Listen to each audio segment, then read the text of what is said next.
Eccola la nuova piattaforma regionale, attiva da lunedì, a cui si potrà accedere dall'indirizzo sorveglianzacovid.0.veneto.it per semplificare l'accesso diretto dei cittadini, ma anche per supportare le ULSS in alcuni aspetti della gestione dei nuovi casi di positività.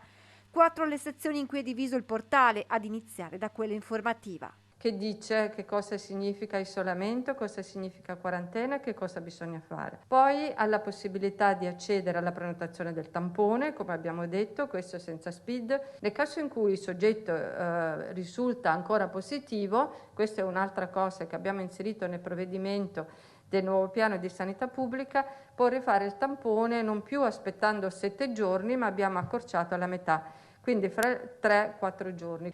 Chi è in possesso dello SPID può fare un passo ulteriore. C'è una scheda personale, quindi Francesca Russo, io posso cliccare se sono sintomatico o asintomatico. Questo per noi è importante perché è la stessa domanda che fa l'operatore praticamente quando telefona. Per chi invece ha già in mano l'impegnativa del suo medico con la prescrizione del tampone, ci saranno delle slot a disposizione alternative. Se entra nel sistema non può prenotarsi direttamente da questo, ma lo collega all'azienda ULSS. Intanto in queste ore si sta lavorando per implementare i sistemi informatici delle farmacie, dove sempre da lunedì si potranno effettuare gratis i tamponi di fine isolamento e fine quarantena, anche per i contatti scolastici. Devono andare in farmacia portando o il foglio che le è stato consegnato dalla scuola oppure quello che hanno da parte dell'ULSS e quindi fanno il test.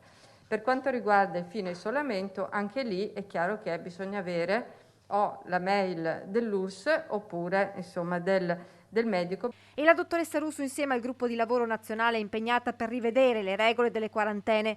Il presidente Zaia ha ribadito la necessità di rivedere il concetto di caso e di concentrarsi sugli asintomatici, con la proposta del Veneto che prevede per il vaccinato con 3 dosi, se asintomatico, solo 3 giorni di quarantena.